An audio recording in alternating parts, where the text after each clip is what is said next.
Peters. Speaker, kia ora, tēnā koutou katoa. Tuhoe's case for justice is not in dispute. Tuhoe's case is about belatedly attempting to correct a grave series of historical wrongs. And Tuhoe's grievance is recognised by New Zealand First, and we have never, ever thought otherwise. But on the 31st of May last year, we wrote to the Minister for Treaty of Waitangi negotiations because we were concerned about the boundaries being encompassed within this bill in an endeavour to settle with Tuhoe. Nothing we're going to say today is in any way a questioning or attack on Tuhoe's leadership or their long-suffering forbearance over decades. We in New Zealand First accept that, respect that, salute that and honour them for that. However, the issue becomes for us as to whether this bill is in fact going to do what it claims to do, and that is resolve an historical wrong. To resolve an historical wrong. Because we fear, on the evidence and on the history that we understand, that there are other claimants being swept within these boundaries of this bill whose themselves are going to be wronged because of it. In short, we are concerned about the eastern boundary of the claim within this legislation. Now, let's be very clear. New Zealand First is not opposed in any way, shape or form to attempting to fix up this grave historical wrong. But we do not want one created as well whilst we try and do that. Well, it is a very good point. Now, I wrote to Mr. Finlayson, and he wrote back this. The substance of the Ngai Tuhoe settlement has been well scrutinised by the Waitangi Tribunal and the High Court as a result of concerns of other iwi and hapu whose areas of interest overlap with that of Ngai Tuhoe. The Waitangi Tribunal and the High Court have concluded that the proposed Ngai Tuhoe settlement does not, now these are the very critical words, does not prejudice the interests of any other iwi or hapu. Well, what about Upo ko Rerehe's claim? And who here is going to tell me that they have not got a legitimate concern under this bill? The finest Maori politician there's ever been, in fact one of the finest this country's ever seen, was a man called Sir Apirana Ngata. And if Sir Apirana Ngata, way back in 1929, recognised the iwi I'm talking about, who here is going to dispute it?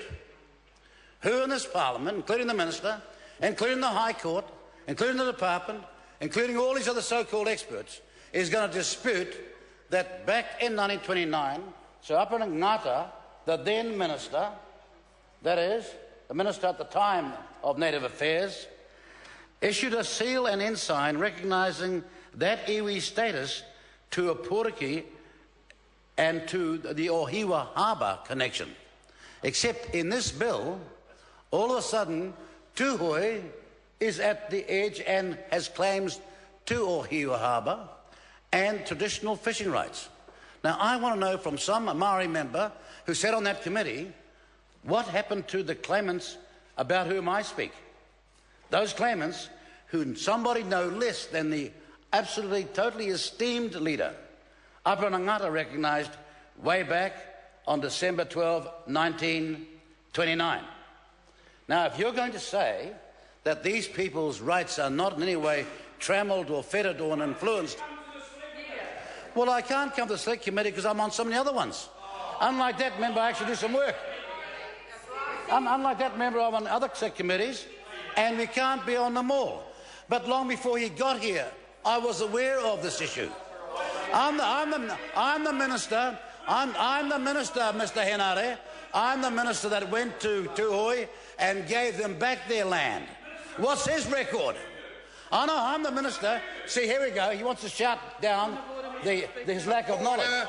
Order. But I am the minister. Point of order, Mr. Speaker. Sorry to... Point of order. Nanaia Mahuta. My apologies interrupting the member in mid-sway, but I seek leave to table for the benefit of the member because they're not represented on the Māori Affairs Select Committee. The departmental report dated the 19th of March, drawing specific attention to page 5, which details the issues with regards to Te Pukorehe. Order. Firstly, I disapprove of the member interrupting to table a document. The second thing is, I'm not going to put the lead because it is a public document. Right Honourable Winston Peters. Yeah, Mr Speaker, I want to remind that member out there interjecting that unlike his record, I went to Tuhoe, and they will remember it, back in 1991, and we handed back that land at their request.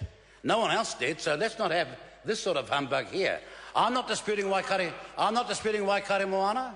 I'm not disputing anything else. But what I am disputing is that on the eastern boundary, I have a concern that some people's rights to a fair hearing will be compromised. And if you say this, look, you're not a lawyer, Mr. Henry, I say, why don't you keep quiet for a second? Yes, I am a lawyer, actually, a very esteemed one. Can I just say this? When you say something like does not prejudice the interests of any other iwi or hapu, ask yourself historically, can that possibly be true? We know what happens if a settlement like this gets through. If there's a legitimate claimant and they go through the same process, it'll become so much harder. And that is why this is happening here, and it's happening up there in the far north. It is happening up there in Te Tai Tokerau as we speak. And there's no way this minister's going to get a settlement up there for the very same reasons, because there is a dispute as to who speaks for what, where and when, and it's a very, very valid dispute. No one's challenging Tuhoe here. I'm just saying, let's have a settlement. Beg your pardon? Well, yes, I'm saying but. How can you say that Ohiwa and access to the coast was a Tuhoe right all those years ago? They had access to Tangaroa. It's a different principle, and a one that this minister doesn't understand. But that's a totally different principle to ownership. And just because some courts find it this way, and just because some group of civil servants find it this way, and just because the Waitangi Treaty grievance procedure finds it this way, does not make it right. We've been around for too long to accept that as being fundamental. But I want to say to Mr Henare one more time, do you think you know more than Sir Aparonangata? Well, it's got everything to do with it. If in 1929, as the Minister of Native Affairs, he was recognised these people as having legitimate claims, why is this member disputing it? Why, for example, is my esteemed colleague Peter Sharples going to argue against his former great leader? Or does he say that Aparonangata was wrong? That's all I'm saying. And I think it's a valid point to put, because if you're going to have a settlement of a grave and serious wrong, but these people have suffered under for so long, let's, for goodness sake, get it right. Claudette Hoiti.